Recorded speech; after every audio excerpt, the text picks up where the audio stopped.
Hi YouTube, and this is JTrain997, and I'm back this time with my review of Marvel Select Daredevil. Now, I've been awaiting this figure for quite some time. As you can see, he comes with the church steeple here. They're basing this off the very famous comic cover from early in Volume 2, the Kevin Smith run. So, of course, that's very nice. What I'm curious about is the Daredevil's articulation. Is he going to be able to pose any way that's going to actually allow him to fit on this? Because it doesn't look like he has all that much articulation in the box. Now, Marvel Selects are usually only good for posing, and they don't shine as far as articulation. But unfortunately, we get the same cop-out Daredevil cane, the two pieces of plastic attached by another little rope. Was hoping when we finally got a Marvel Select Daredevil, we'd get a little something different, but oh well. Of course, onto the back of the box here. Of course, you have Abomination, the unmasked variant, and the new Spider-Man, all later coming out this year. And Daredevil's little spiel on the back says, known throughout Hell's Kitchen as the Man Without Fear, Daredevil patrols dark corners, alleys, and rooftops to rid the city of criminals forgotten by the law. His not-so-secret double life as Matt Murdock, attorney at law, provides him with the perfect cover, however also jeopardizes every case he has ever tried. Though blind, Daredevil's heightened senses and radar vision allow him to do what must be done, even if it destroys him in the process. So, really interesting looking figure. Really looking forward to seeing how this guy works out once he's out of the package. Let's pull this bad boy out of the box. Wow, and disappointment is the name of the game here, apparently. Not only is Daredevil not very poseable at all, there is no way this guy is fitting onto here. Zilch, nada. I mean, unless you want him straddling it, which may even still be hard to do, you can pretty much forget using this steeple. I don't see any way Daredevil can pose on this thing at all. Now, that being said, there actually is some decently nice detail on the steeple. All the way up, it's weathered. There's little cherubs at the bottom.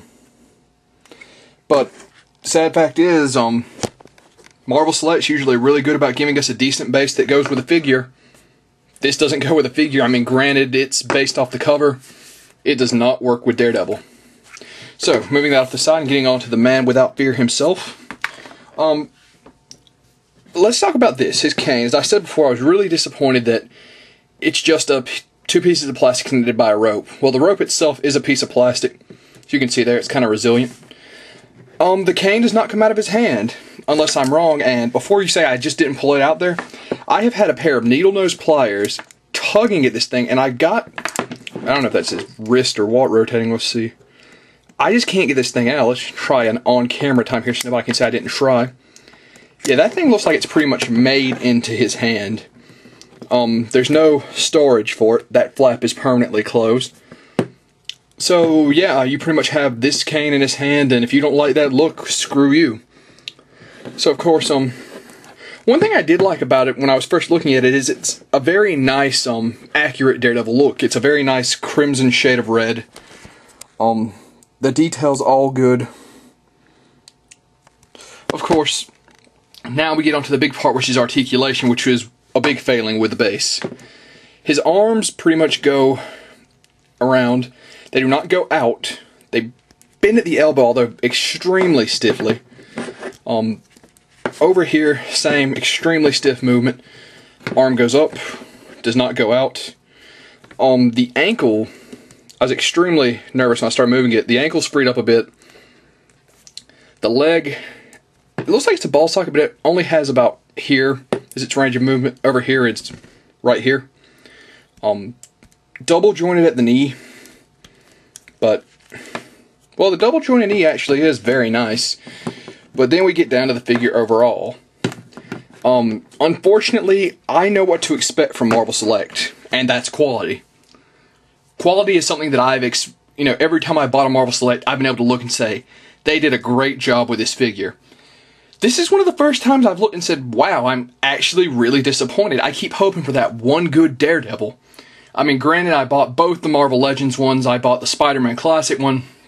I didn't get the Face-Off one or the Urban Legends one, but I didn't hear they were all that amazing. And now we've got this guy who, can't fit onto his base, at least not decently, not humanly. Might be able to get him to standing something like that. That doesn't look like a terrible pose, but at least the cross is somehow accompanied in, but yeah, he's not even wanting to stand like that. Have to have at least one foot on the ground. So he's kind of at this weird little pose. The base isn't incorporated in well. He has pretty much zero articulation.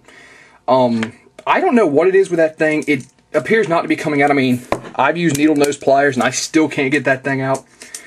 So overall, Marvel Select Daredevil will run you $20 at your local comic shop or online, maybe a little more once it's shipped. I was really hoping this would be the, the ultimate Daredevil figure. I keep hoping we're going to get a really good one.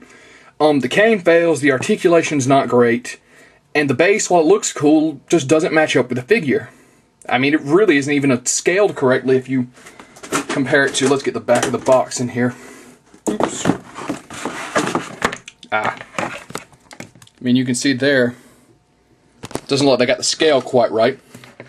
So overall, it's a nice looking Daredevil, but it's just not the best one out there. So this is J-Train 997.